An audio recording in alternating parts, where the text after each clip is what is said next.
38절. 또 눈은 눈으로 이는 이로 갚으라 하였다는 것을 너희가 들었으나 나는 너희에게 이르노니 악한 자를 대적하지 말라.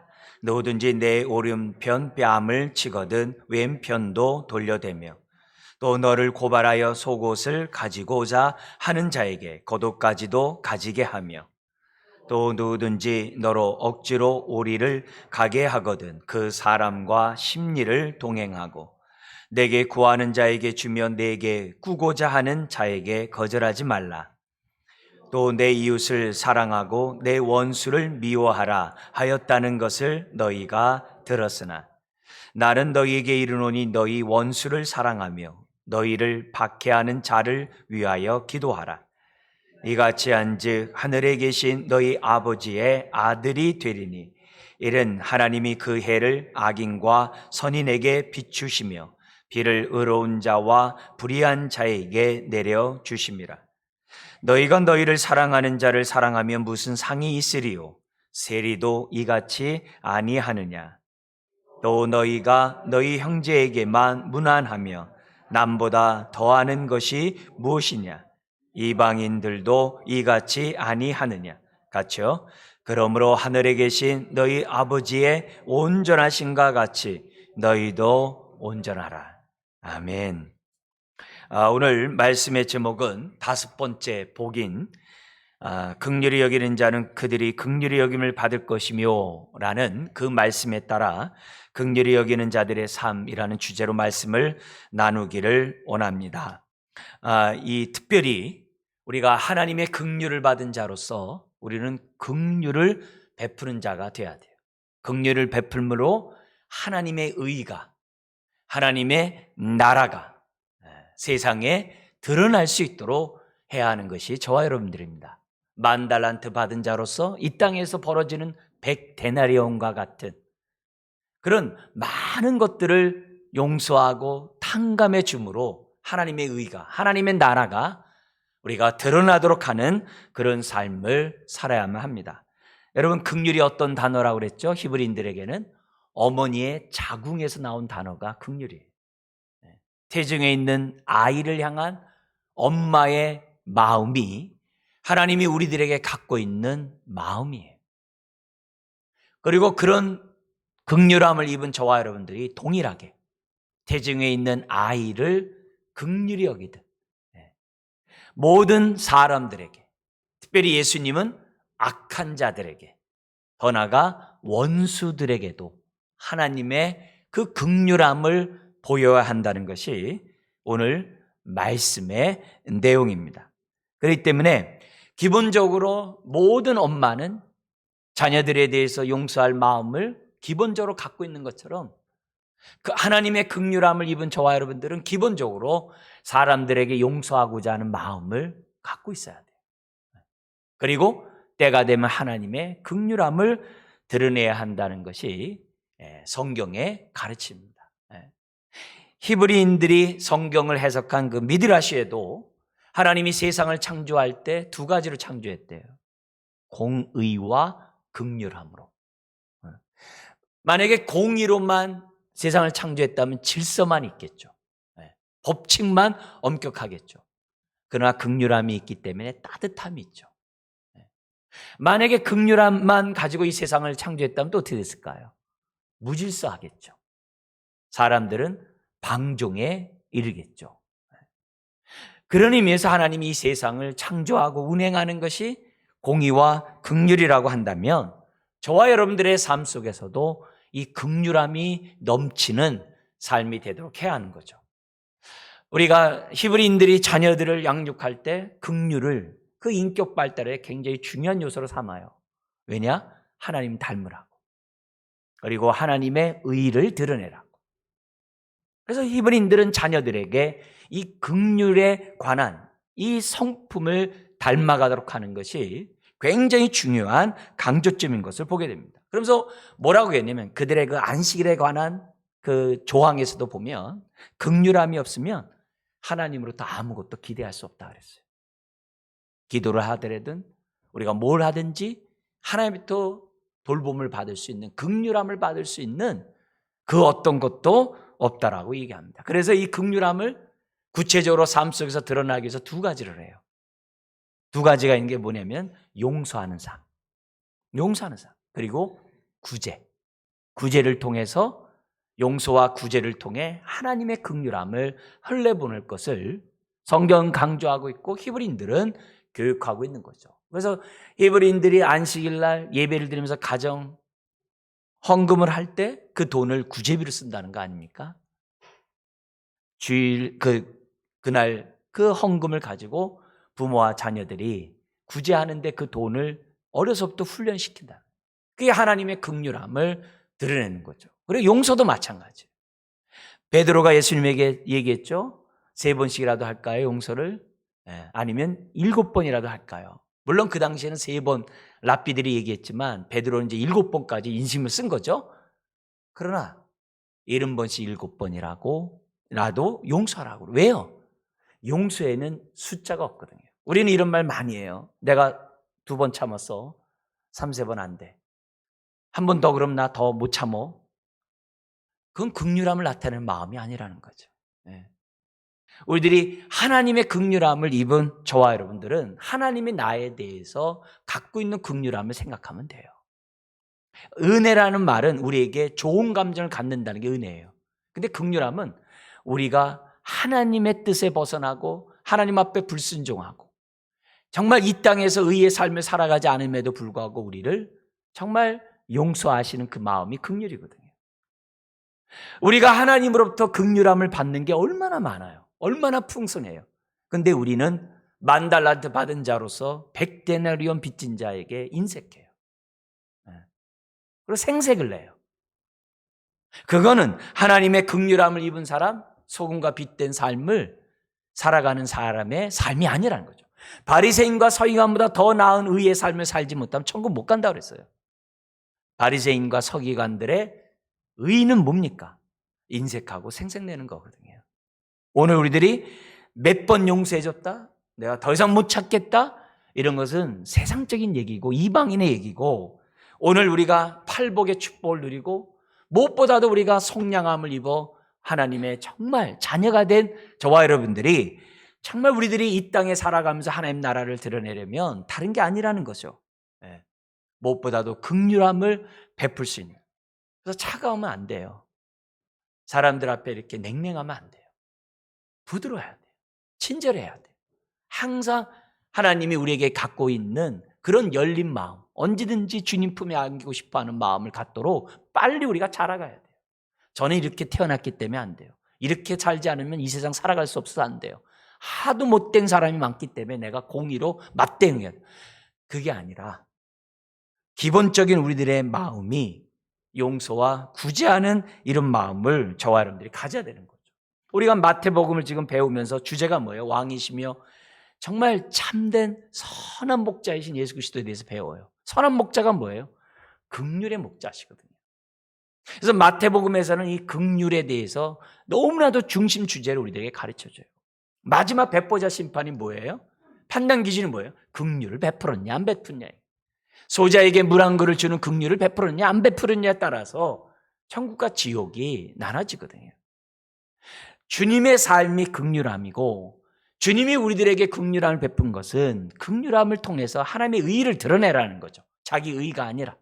마지막 심판대 앞에서 우리들이 정말 긍휼함을 베풀었느냐 베풀지 않았느냐, 열매를 보아 그 믿음을 우리가 보게 되는 그때에 긍휼을 베푸는 자로 목사인 저나 여러분 모두가 서야 한다는 거죠. 더구나 그 당시 로마 압제하에 있는 유대인들, 또 주님의 제자들 어떻게 살아야 하는가?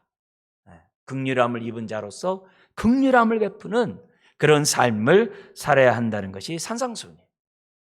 우리 주님은 너희들은 율법을 통해 이렇게 들었고 그것을 해석하는 랍비의 말을 들었지만 나는 너희에게 말한다 하면서 6가지 예를 주님이 우리들에게 가르쳐주면서 어떻게 신약을 살아가는 사람들이 구약을 이해하고 어떻게 새언약 백성인 저와 여러분들이 어떻게 하나님의 말씀을 적용하며 살아야 하는지를 샘플로 보여주셨어요. 그래서 이 6가지 이 샘플은, 구약을 해석하는 이 샘플은 평생 우리가 성경을 봐야 되는 안목이 되는 거예요. 그런 가운데 특별히 우리가 긍휼함을 베풀 때 38절에서 48절까지 나오는 얘기는 다른 게 아니에요. 악한 자 앞에 어떻게 긍휼함을 베풀 것인가. 그리고 원수된 자에게 어떻게 우리가 긍휼함을 보이면서 하나님의 의의를 드러낼 것인가. 그것을 우리 주님이 우리들에게 팔복을 우리에게 해석하면서 긍휼의 복을 얘기하면서 우리에게 샘플로 우리들에게 제시하고 있습니다. 그래서 우리 두 가지 사건을 보면서 나 긍휼함 받은 자 맞는가? 나 긍휼함을 베푸는 자 맞는가? 한번 생각해보고 하나님 앞에 우리들이 회개할 부분들은 회개하고 결단할 부분들은 결단해야 되는 이 시간이 되어야 될 줄 믿습니다. 자, 우리 첫 번째 38절 42절에 악한 자들에 대해서는 어떻게 긍휼함을 베풀어야 되는가? 38절에 이렇게 시작합니다. 또 눈은 눈으로 이는 이로 갚으라 하였다는 것을 너희가 들었으나 모세 오경에 있을 뿐만이 아니라 랍비들이 이 부분에 대해서 계속 가르쳤어요. 그리고 예수님 당시의 제자들은, 예수님 당시의 유대인들은 눈은 눈, 이는 이로 갚는 것이 그 당시 사회의 통념이었어요. 오늘날 우리들의 통념과 같죠. 나를 수치스럽게 내가 갚아주리라. 그것도 뭐예요? 잔인하게 갚아주잖아요. 배나 더 내게 우리가 보복하는 게 우리들 아닙니까? 예수님 당시에서도 마찬가지 모습이었어요. 그런데 예수님 뭐라 그래요? 나는 너에게 이르노니. 그러니까 율법을 주신 하나님의 권위로 똑같이 복음, 새 언약의 그리스도의 법을 지금 말하고 있어요. 나는 너에게 이르노니 악한 자를 대적하지 마라. 성경에서 이 악한 자는 우리가 우리의 국어사전으로 악한 자를 이해하면 안 돼요. 성경에 나와 있는 용어들은 성경으로 우리들이 이해를 해야 한다고 그랬어요. 이 악한 자는 하나님과의 관계에서 나온 단어예요. 이거는 우리가 이 땅에서도 우리가 잘 알고 있는 내용이죠. 아무리 친구들과 사회에서 아주 위인이고 사람에게 좋아도 부모에게 불효하면 불효자입니다. 부모의 관계에서 불효면 불효자예요. 아무리 이 땅의 도덕군자이고 아무리 이 땅의 영웅이라 할지라도 하나님과의 관계가 깨어지면 악한 자입니다. 악인이에요. 악인이에요. 그래서 이 악한 자에 대한 정의는 하나님과의 관계에 있어요. 그리고 거기에 범주 속에서 사탄, 귀신, 미혹의 영뿐만이 아니라 하나님의 토라의 말씀, 하나님의 말씀에 불순종하고 하나님의 말씀과 상관없이 살아가는 모든 사람을 악한 자라고 그래요. 반면에 의인은 누구예요? 선한 자는 누구예요? 하나님을 경외하고 하나님의 말씀 가운데 살아가는 자들은 하나님의 관계가 올바르기 때문에 선한 자라고 그래요. 의인이라고 말하고 있다는 거예요. 그래서 여기 그러니까 악한 자라고 하는 이 단어 속에서는 정말 하나님의 말씀과 떠나서 자기 마음 자기 뜻대로 살아가는 그 일련의 모든 사람들, 바로 이런 자들이 의인을 항상 핍박해요. 박해해요. 항상 명예를 짓밟고 수치를 안겨주는 행동들을 하고 있어요. 이런 자들이 바로 악한 자죠. 말씀에 떠나 행동을 하니까. 여러분, 우리는 눈은 눈, 이는 이로 갚는다는 이 배경 속에 그 당시 히브리인들의 시대, 상황도 이해를 해야 돼요. 그 이해가 뭐냐면 성경에 나타났던 히브리인들 그 시대에는 명예와 수치란 단어를 굉장히 중시 여겨요. 명예를 굉장히 영화롭게 생각해요. 명예. 그래서 수치를 겪으면 그거는 반드시 보복해야 돼요. 그게 그 당시 사회의 모습이에요. 오늘날 우리나라도 마찬가지죠. 수치를 당할 때 가만히 있습니까? 그렇지 않잖아요. 우리가 명예를 짓밟는 행동들을 참지 못하잖아요. 예수님 당시에서도 마찬가지예요. 그 당시 글을 보면요, 남자의 자격이 있어요. 다른 사람이 나를 한 대 때렸을 때 내가 맞댕으로 한 대를 때리는 것은 공평한 사람이고, 공평한 사람이라고 그래요. 그 당시 글을 보면 두 대를 때리면 힘 있는 사람이래요. 근데 때리지 못하는 사람은 남자로서 수치스러운 자다. 왜냐? 그의 처자식을 지킬 수 없기 때문에. 이게 그 당시 남자의 자격이에요. 오늘날도 이것은 비슷한 하나의 뭐예요? 덕목이죠. 사회 덕목이죠. 그렇잖아요. 그런 모습에서 오늘날도 이제 살아갑니다. 근데 한 대도 때릴 힘이 없는 거예요. 더구나 로마 군인 앞에서. 힘 있는 자 앞에 때릴 수가 없어. 때리다 내가 죽게 돼. 그런 상황이 있을 때 어떻게 하느냐? 그때 하나님 앞에 탄식하며 기도했던 게 시편의 저주시예요. 저주시들이에요. 저주시들은 하나님 잠잠하지 마소서. 가만두지 마소서. 저는 기도반에 기도할 것밖에 없네요. 하나님 도와주세요. 저 원수를 반드시 응징해 주세요. 그게 저주시거든요. 그런 것을 읊조리면서 눈에는 눈, 이에는 이. 사실 그게 뭐냐면 보복은 자칫 잘못하면 과잉하게 돼 있어요. 감정이 있기 때문에. 내 생명이 소중해서 남에게 보복하려면 상대방의 생명도 소중하다는 것을 알아서 형평 있게 보복하라는 거예요. 그게 원래 율법에 주어진 모세오경에 주어진 게 그게 얘기예요. 지나치지 말고 딱 저울에 맞게끔 하라는 거예요. 내 생명이 소중해서 지금 보복하던 하는 것처럼 상대방의 생명도 인격도 소중하다는 것을 생각하고 지나치지 말라는 거예요. 생명 존중이 그 안에 있는 이 메시지예요. 근데 그런 건 다 정신 없어버리고 보복을 일삼는, 왜? 율법에도 있지 않냐? 일삼는 그런 세상이 바로 뭐예요? 그 당시 히브리인들, 예수님의 말씀을 듣고 있었던 유대인들의 사회 분위기예요. 그런 자들에게 오늘 우리 주님이 뭐라고 그러는 거예요? 나는 너에게 이른다. 악한 자를 안갚음하는 것이 아니라, 보복하는 것이 아니라 대적하지 말라는 거예요. 왜 그럴까요? 대적하면 너를 통해서 하나님의 의의가 안 나타난대. 하나님의 공의가, 하나님의 그러한 긍휼함이 너를 통해 나타나지 않는다는 거예요. 네. 그리고 자칫 잘못하면 로마 군사가 나에게 수치금을 줬다고 달려들었다가 목숨을 잃어버리잖아요. 자기의 수치스러움을 지키다가 목숨을 잃는 것보다는 차라리 내가 그에게 안갚하지 않으므로 그의 악함을 드러내고 동시에 내가 하나님의 긍휼을 드러낸다고 한다면 그것이 소금과 빛된 삶이라고 주님 우리들에게 말씀하고 있는 거예요. 오늘 이런 주님이 대적하지 말라고 하면서 구체적인 4가지 일을 해요.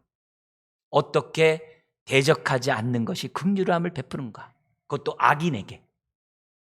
어떻게 구체적인 정말 긍휼의 삶을 사는가? 4가지를 얘기하는데 한번 나는 어디까지 해봤는가 생각해 보시고 지금까지 내가 살아온 삶의 이런 모습을 지금 살고 있는지를 보셔야 돼요. 그래서 긍휼히 여기는 자의 삶을 나는 제대로 지금까지 살고 있는지를 저와 여러분들은 생각해 보라는 거죠. 첫 번째가 뭐냐면 누구든지 내 오른편 뺨을 치거든 왼편도 돌려대며. 이건 있을 수 없는 일이죠. 수치를 당하는 일이죠. 우리와 달리 히브리인들은 오른쪽은 좋은 거, 왼쪽은 나쁜 거라 그랬어요. 오른쪽을 굉장히 존중하게 생각해요. 왼쪽은 그렇지 않아요. 우편 강도가 회개에 있겠어요? 좌편 강도가 회개에 있겠어요? 우편에 염소를 놓겠어요? 양을 놓겠어요? 우편에는 양을 놓고 왼편에는 염소를 놓는 거예요. 오른편을 굉장히 중시 여긴다 그랬어요. 근데 어딜 때려요? 그 오른편을 때리는 거예요. 우리의 오른쪽과 히브리인들의 오른쪽은 달라요. 히브리 그렇게 오른쪽을 소중히 여기는 그들에게 오른뺨을 때린다. 이거는 완전히 의도적인 거예요. 더구나 히브리 사회에서는 굉장히 의도적으로 수치감을, 모멸감을 주는 것이 오른뺨을 때리는 거예요. 여러분, 유대인들은 얼마나 오른쪽을 중시 여기는지 대제사장과 제사장이 임직식을 하잖아요. 오른 귓볼에 피를 바르죠. 엄지손가락에 피를 바르죠. 엄지발가락에도, 오른쪽 엄지발가락에도 피를 발라요. 그러면서 정결하게 하는 예식을 해요. 심지어는 나병 환자가 치유함을 받고 하나님 앞에 속죄 제물을 드릴 때에도 나병 환자 오른 귓볼과 오른 엄지손과 오른 발가락에다 피를 바름으로써 속죄를 해요. 제사장이 짐승의 피를 하나님 앞에 드릴 때 왼손으로 받는 건 부정하게 하는 거예요. 반드시 오른손으로 받아서 그 피를 하나님 앞에 뿌려야만 했어요. 왼손을 쓰지 않아요. 사람과의 대화 속에서도, 일상생활 속에서도 식탁 위에 왼손을 올려놓고 말 안 해요. 왼손으로 악수 안 해요. 왼손으로 밥을 안 먹어요. 그러니까 저같이 왼손잡이는 이스라엘 가면 굉장히 조심해야 되겠죠. 그죠? 왼손을 쓰질 않아요. 항상 오른쪽으로 모든 거예요. 심지어 오른발도 오른손으로 쓴다 그랬잖아요. 그런 게 일상생활 속에 있는 그런 나라예요. 근데 거기서 의도적으로 뺨을 때리는데 왼뺨이 아니라 오른뺨을 때렸다. 이건 끝인 거죠. 우리는 그냥 손등으로 상대방 오른뺨을 때렸다 이렇게 생각하는데, 만약에 히브리인들이 이걸 아는 사람들이 뭐예요? 왼손으로 오른뺨 때렸다 쳐보세요. 손등으로 때린 것보다요 100배의 수치감을 준 거예요. 왼손으로 때렸기 때문에. 네? 그런 걸 우리들이 생각해 보면 이건 이건 내놓고 싸우는 일이에요. 주님이 아주 극단적인 예를 지금 드는 거예요. 오른뺨을 때렸을 때 안 갚음하고 싶죠. 근데 주님이 뭐라 그래요? 왼뺨까지 이렇게 대라는 거예요. 네. 맞대응하는 것보다는, 그래서 또 맞대응함으로 생명을 잃는 것보다는 우리가 하나님의 긍휼함을 드러내므로 하나님 나라가 선포되도록 하게 하는 것이, 그게 하나님의 긍휼함을 입은 사람들의 삶이라고 첫 번째 예를 해요. 두 번째가 뭐예요? 40절에 보니까 너를 고발해가지고 속옷을 가지고자 하는 자에게 겉옷까지 주라는 거예요. 우리는 속옷 겉옷 그러면 왜 하필은 겉옷을 하지, 왜 속옷을 저당 잡지? 우리는 이렇게 생각해요. 그러나 히브리인들은 겉옷의 의미를 잘 알기 때문에 겉옷을 저당 잡질 않아요. 여기서 말하는 겉옷은 우리가 흔히 입는 겉옷이 아니라 혈루증 여인이 예수님의 술을 붙잡음으로 혈루증이 났잖아요. 거기 그 옷 끝에 있는 그 술을 갖다가 잡은 거예요. 그 술은 뭐냐면 613개의 율법에 따라 살겠다고 하는 신앙 고백을 위해서 술을 단 거예요. 이제 이 겉옷은 술이 있는 겉옷이에요. 그래서 히브리인들은 아침 저녁으로 하나님 말씀을 낭송할 때 항상 이 겉옷을 이렇게 뒤집어 쓰고, 머릿속에 뒤집어 쓰고 하나님 말씀을 낭송하고 기도해요. 그래서 이 겉옷에는 술이 달려 있어요. 겉옷을 빼앗는다는 것은 하나님과의 관계를 깨버리겠다는 거예요. 그래서 히브리인들은 겉옷은 절대로 저당 잡지 않아요. 그것보다 몰지각한 비인간적인 사람은 없거든요. 그냥 뭘 잡아야 돼요? 속옷을 저당 잡는 거예요. 속을 저당 잡는 거예요. 그럼 속옷이 어떻게 보면 뭐예요? 겉으로 잘 보이지 않을 수 있잖아요. 그죠? 우리가 생각한 속옷으로 생각한다면. 근데 손발이 나오는 걸 다 속옷이라고 그래요. 그러면 속옷을 갖다가 저당을 잡는다고 했을 때 그게 얼마나 정말 부당한 거겠어요. 옷을 붙잡고 나에게 저당 잡겠다고 달려드는데 거기에 대해서 뭐라 그래요? 겉옷까지 줌으로 그 사람의 악함이 드러나는 건 둘째치고 하나님의 긍휼함을 보이는, 하나님의 나라를 보이는 그런 삶을 지키라는 거예요. 나의 명예를 지키기 위해서, 나의 수치를 갖다 갚기 위해서 너무하다고 달려드는 게 아니라 속옷까지 달라고 하는 그 비인격적인 사람들에게, 이런 악한 자에게 맞대응하지 말고 긍휼을 보이라는 거예요. 세 번째 예를 들어요. 억지로 오리를 가게 하거든 심리를 가래요. 그리고 예수님 당시에 로마법이, 로마 군인이 이 무거운 짐을 옮기라고 하면요 오리까지 움직이는 게 법이라고 합니다. 그 당시 사회 법이래요. 그러니까 구레네 시몬이 얼떨결에 주님의 십자가를 짊어 가는 거죠. 그걸 거부할 수가 없는 거예요. 그걸 거부하면 로마법을 어기는 거예요. 그러니까 구레네 시몬이 주님의 십자가를 짊어지고 가는 그런 일이, 나타난 일이 그 당시 사회 분위기예요. 근데 주님 뭐라 그래요? 심리를 가래요. 무슨 말이에요? 자운함으로 내가 어떻게 기꺼이 그 수고에 동참하라는 거예요. 자기 권리를 양보하라는 거예요. 그렇게 함으로 어떻게 돼요? 아니, 너 지금 나한테 반항하기 위해서 심리 가겠다는 거야? 그게 아니라 자원함으로 했을 때에는 자기가 어떻게 돼요? 하나님 믿는 사람 좀 다르네? 로마 사람들이 그렇게 생각할 거 아니겠어요? 그죠? 우리들이 자원함으로 내가 더 도와주는데 거기에 뭐라고 하겠어요? 웃는 얼굴에 침 뱉으랴 이런 말도 있는데 우리나라에. 그런 모습을 주님이 지금 뭐냐면 보여줌으로 긍휼함을 나타내래요. 네 번째는 뭐예요?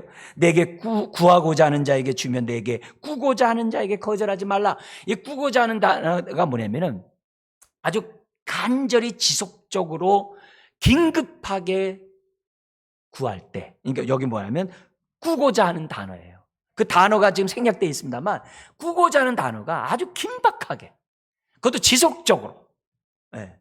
너무나도 지금 안타까워서 막 하고 있을 때, 내가 할 능력이 있을 때 거절하지 말라는 거예요. 예. 거절하지 말라. 그렇게 함으로 내가 손해를 볼 수 있지만 하나님의 참 저 사람은 긍휼함이 참 넘치는 사람이구나 라는 것을 느낄 수 있도록 하라는 거예요. 예.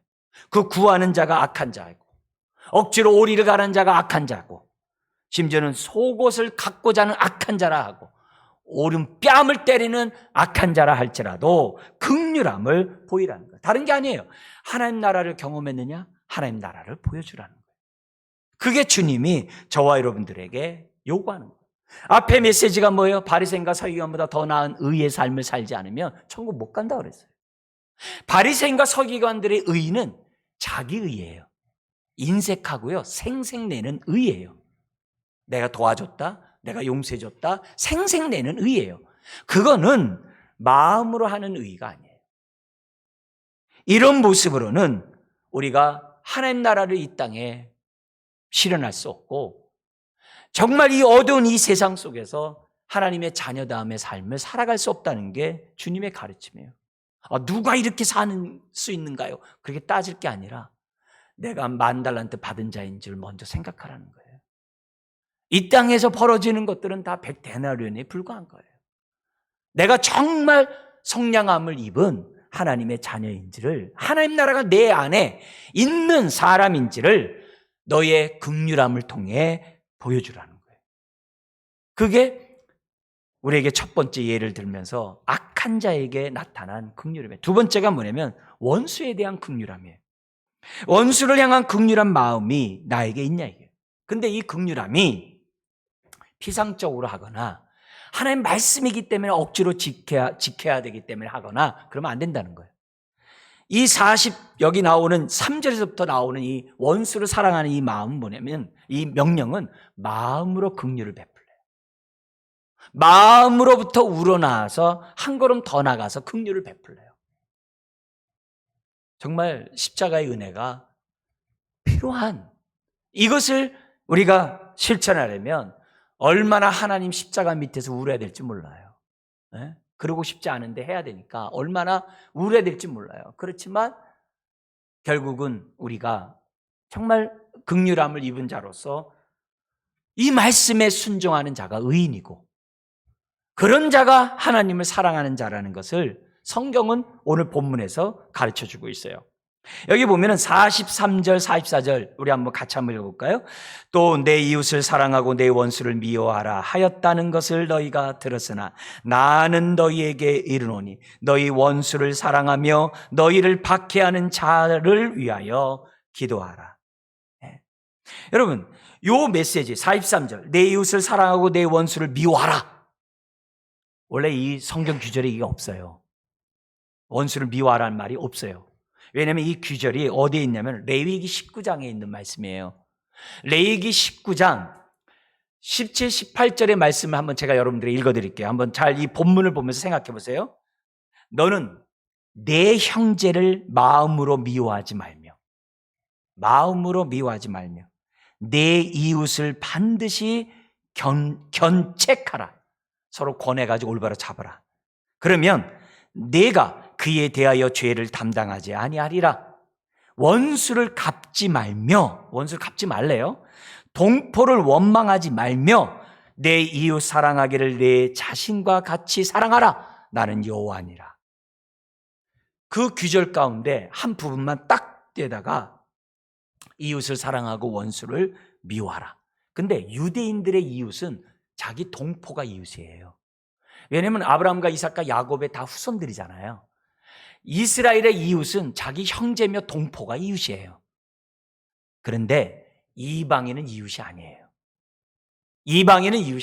그게 유대인들의 기본 사고방식이에요.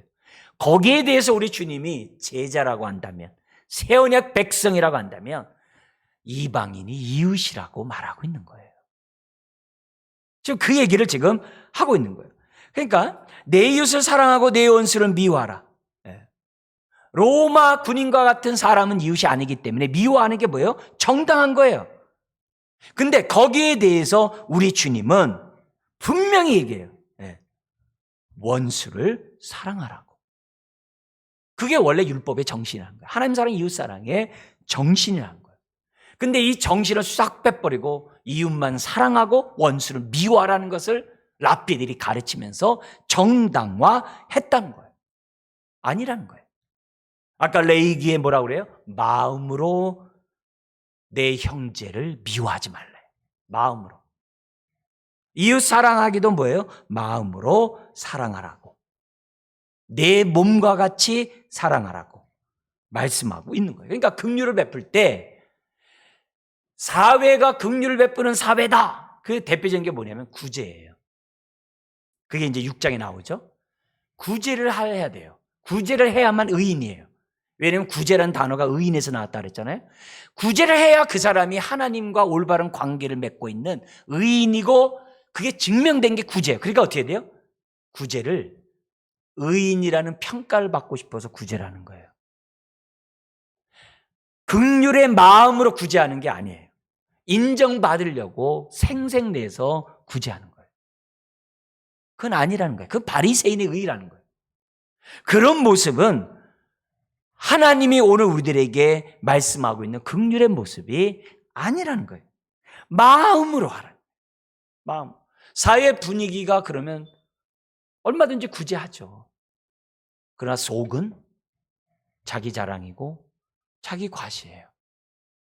이런 모습으로는 그게 하나님의 나라가 실현될 수 없다는 것을 우리에게 보여줘요. 유대인들의 기본적인 공동체는 다 가족 공동체예요. 왜요? 아브라함과 이삭과 야곱의 후손이니까. 근데 주님은 그 가족의 그 한계를 열방까지 넓게 열라고 하는 것이 주님의 가르치는 거죠. 그래서 원수를 대할 때 미워하는 게 아니라 내 형제를 대하듯 사랑함으로 대하되 내 자신과 같이, 내 몸과 같이 마음으로 대하라고, 사랑하라고 오늘 주님이 우리들에게 말씀하고 있어요. 여러분, 우리는 나랑 친한 사람에게 잘하고 싶어요. 그와 함께 있고 싶어요. 그와 함께 교제하고 싶어요. 그런 사람을 사랑하고 싶은 게 우리예요. 나에게 악한 짓을 행하고 나의 명예를 짓밟고 나를 욕하는 자와 나 이야기를 섞고 싶지가 않아요. 한 자리에 있고 싶지 않아요. 사랑을 베푸고 싶지 않아요. 그게 우리들의 모습이에요. 거기에 대해서 우리 주님이 말하는 거예요. 나는 너희에게 이르노니. 새 언약 백성에게 새 법을, 그리스도의 법을 우리에게 지금 주고 있는 거예요. 여러분, 주변 사람이 이렇게 살기 때문에 나 그들보다 좀 더 나으면 난 괜찮아. 그렇게 생각하면 안 돼요. 우리의 기준은 주님이에요. 말씀이 우리의 기준이 돼야지만 주님 앞에서 우리들이 정말 은혜를 받은 자로서 살아갈 수가 있어요. 그리고 우리는 여기 보면은 원수를 사랑하라 이렇게 메시지가 있고 너희는 원수를 미워하라는 걸 들었지만 나는 원수를 사랑한다 이렇게 얘기했잖아요. 이 우리가 사랑 미워한다는 이 단어도 우리는 국어사전식으로 생각을 해요. 우리 입장에 생각해요. 사랑 미워한다는 감정적으로만 생각을 해요. 그러나 성경 그렇지 않아요.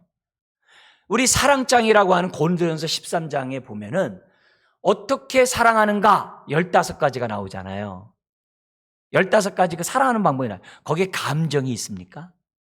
아니에요. 다 행동 동사가 돼 있어요. 의지예요.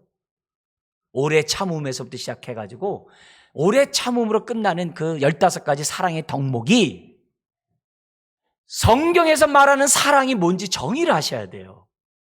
우리가 감정으로 사랑을 얘기하니까 이 사랑하기 어려운 거예요.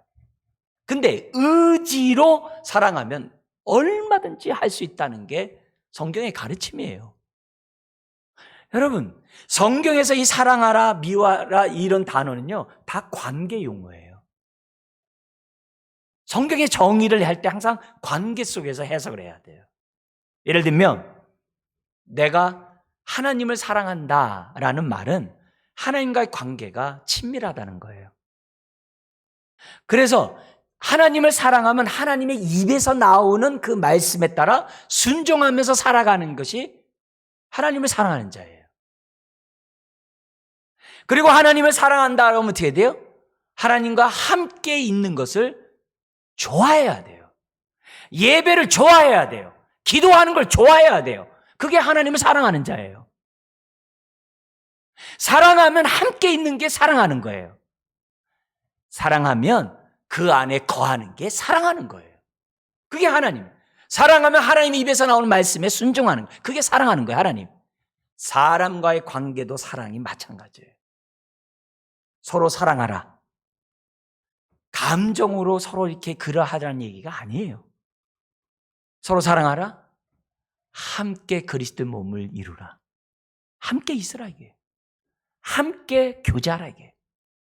함께 그 사람과 주의 나라를 위하여 정말 마음과 뜻을 다해서 한 몸 이루어가라. 그게 사랑이에요. 근데 감정으로 자꾸 얘기하니까 어떻게 돼요? 아, 나 보기도 싫어요. 쳐다보기도 싫어요. 나한테 뭐 좋은 것도 나는 싫어요. 그런 모습으로 했다가는 바리새인과 서기관의 모습과 다를 바가 없는 거예요. 내가 하나님의 긍휼함을 입은 자의 모습이라고 말할 수가 없는 거예요. 하나님을 미워하는 자는 누구예요, 그러면요? 하나님과 함께 있기 싫어하고요. 하나님 안에 거하기도 싫어하고요. 하나님의 말씀에 따라 순종하기도 싫어해요. 불순종하는 그게 하나님 미워하는 자들의 모습이에요. 사람을 미워하는 것도 똑같은 거예요. 함께하지 않는 그 자체가 내가 미워하고 있는 거예요. 함께 교제하지 않는 그 자체가 내가 그 사람을 미워하고 있다는 게 성경의 가르침인 거예요. 그러니까 유유상종식으로 신앙생활하면 안 돼요. 감정에 따라 신앙생활하면 안 돼요. 주의 말씀에 따라 저와 여러분들이 신앙생활해야 돼요. 신앙생활해야 돼요. 여러분, 우리가 은혜를 아는 자로 긍휼함을 입은 자로 하나님과 분리되면 안 되고 사람과 분리되면 안 돼요. 하나님 안에 속해야 되고 사람 안에 속해야 되고 하나님과 붙어 있어야 되고 우리가 사람과 붙어 있어야 되고 예수 안에 거하듯이 서로 안에 거해야 돼요. 그래서 교회가 소중한 거예요. 여러분, 교회를 사랑하기 때문에 이 자리에 나와서 예배 드린 거잖아요. 교회를 사랑하지 않으면 예배 안 드리러 나오죠. 뭐하러 나오겠어요? 사랑하기 때문에 이 자리에 함께 한 거고 이 자리에 나와서 예배를 드리는 거죠. 왜요? 교회를 사랑하니까. 하나님을 사랑하니까. 우리가 너무 하나님과 나와의 관계를 강조한 나머지 하나님의 마음을 호도하면 안 돼요. 오해하면 안 돼요. 오늘 우리가 원수는 미워하라. 원수와 단절해가지고 그와 담을 쌓고 말도 섞지 말라. 그렇게 하면 안 되고 원수를 사랑하라. 끊임없이 긍휼함을 베풀어서 그와 교제하고 긍휼함을 베풀어서 그와 한 몸 되고자 하고 끊임없이 긍휼을 베풀어서 하나님의 사랑을 느끼게 하라. 그게 원수 사랑이에요. 그게 원수 사랑이에요. 오늘 주님이 우리들에게 이렇게 말씀하시면서 45절에 이런 얘기를 해요. 같이 한번 읽어볼까요? 이같이 한즉 하늘에 계신 너희 아버지의 아들이 되리니 이는 하나님이 그 해를 악인과 선인에게 비추시며 비를 의로운 자와 불의한 자에게 내려주십니다. 즉 하나님의 아들이 되리란 말은 하나님의 아들로 드러난다 이게. 열매로 드러난다는 거예요.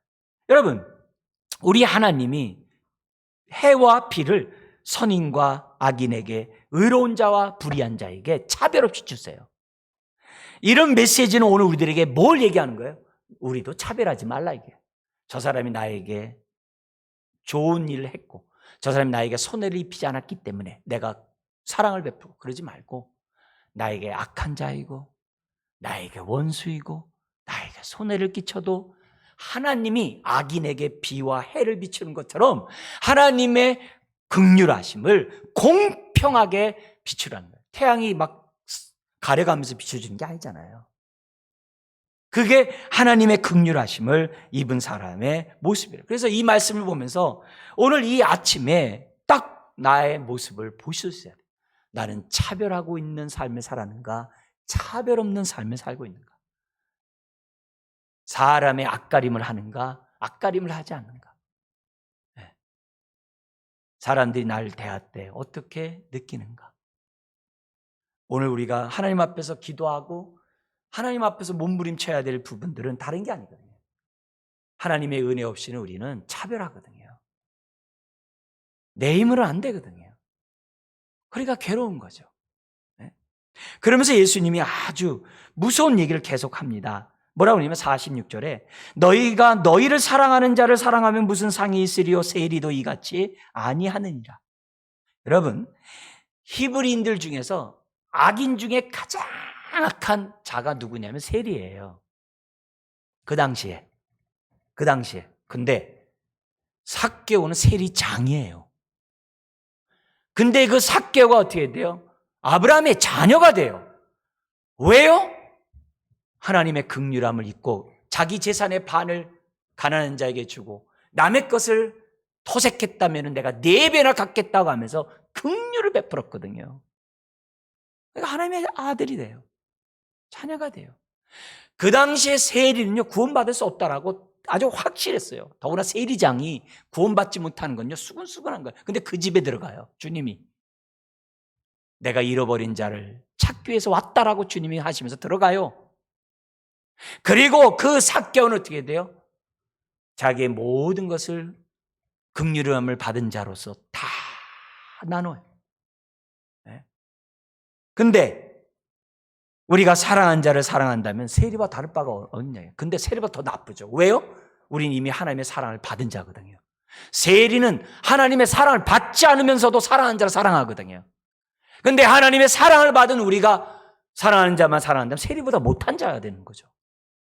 47절은 더 무서워요. 또 너희가 너희 형제에게만 무난하면 남보다 더하는 것이 무엇이냐? 이방인들도 이같이 아니하느니라. 이 말은 뭐냐면은 너가 형제에게만 무난하면 이방인에 속한 자라는 거예요. 너 하나님 믿는다고 하는데 이방인과 다를 바가 없다 이 말이에요. 이거 얼마나 무슨 말이에요. 이방인과 다를 바가 없는 삶을 살아가 한다면 어떻게 우리를 통해서 하나님의 나라가 임하겠어요? 우리 주기도문에 나라의 임하옵시며 그게 무슨 의미가 있겠어요? 없다 이게. 그러면서 하나님의 말씀의 명령은 단호해요. 48절인데요. 같이 한번 읽겠습니다. 그러므로 하늘에 계신 너희 아버지의 온전하심과 같이 너희도 온전한. 하나님이 악인과 의인에게 정말 선한 자와 불의한 자에게 해와 비를 균등하게 차별 없이 의를 하나님의 긍휼함을 베풀듯이 우리도 뭐예요? 그렇게 하라 이게. 이 온전함이라는 단어가 목표에 도달하다라는 단어예요. 그러니까 우리의 목표가 뭐예요? 하나님의 긍휼하심에 다다르는 게 우리의 목표가 돼야 돼요. 그래서 하나님의 우리에게 베푸는 그 긍휼함에 이르기까지 저와 여러분들이 돼요. 온전해야 돼요. 그 목표에 이르는 저와 여러분들이 돼야 하는 거죠. 한 해를 지내오면서 지금까지 지내오면서 나는 얼마나 주님을 닮았는가? 얼마나 긍휼함이 드러났는가? 내가 왜 기도 응답을 못 받지? 왜 내가 하나님의 축복의 통로가 못 되지? 왜 내 삶이 이렇게 힘들고 외롭고 고아 같지? 왜 이렇게 내 삶이 피폐하지? 여러분, 나 때문일 수 있다는 사실을 기억하셔야 돼요. 여러분, 우리가 하나님의 긍휼함을 드러내지 않으면 하나님 앞에 기대할 것이 없다 그랬어요. 오늘 이 말씀을 통해서 다시 한번 에레미야의 애가의 모습을 우리 생각하면서 우리가 한번 내가 긍휼을 베푸는 자로 주 앞에 서야 되겠다는 결단했으면 좋겠는데요. 에레미야 애가 3장 23절 유명한 우리 암석 구절이죠. 우리가 지금까지 진멸되지 않고 이거 지금까지 살아올 수 있던 이유가 뭐예요? 하나님의 자비와 긍휼이 무궁하기 때문이라. 얼마나 감사해요. 오늘 이 자리에 나와 예배할 수 있는 것이 하나님의 자비와 긍휼이 쏟아졌기 때문에 부음받았기 때문에 우리가 진멸되지 않고 이 자리에 나온 거예요. 더구나 아침마다 새로우니 긍휼하심이 아침마다 새롭다는 거예요. 그래서 우리가 이렇게 건강하게 예배를 또 드리는 거예요. 주의 성실하심이 크도소이다. 그렇다면 오늘도 우리가 긍휼함을 입어서 이 자리에 나올 수 있었다고 한다면 우리 마음에 다시 한번 하나님 나라가 온전히 임하도록 하나님의 그 긍휼하심을 온전히 깨닫도록 기도하고 주여 나를 통해 긍휼함이 흘러가게 해 주옵소서. 결단하는 이 아침이 되시길 그것도 불신자에게 악한 자에게 원수에게 임하도록 해달라고 결단하는 이 아침이 되길 주의 이름으로 축원합니다. 기도하겠습니다. 하나님 아버지, 하나님의 긍휼하심이 있기에 지금까지 살아올 수 있었다면 주여 하나님의 긍휼하심이 무궁하기에 오늘도 우리가 회개함으로 용서 안 받았다고 한다면 주여 우리들이 이 긍휼함을 드러내는 주의 자녀들, 하나님의 자녀됨을 보여주는 그래서 하나님 나라를 이 땅에 실현해 나가는 주의 자녀들 다 되게 하여 주옵소서. 예수님의 이름으로 기도드리옵나이다. 아멘.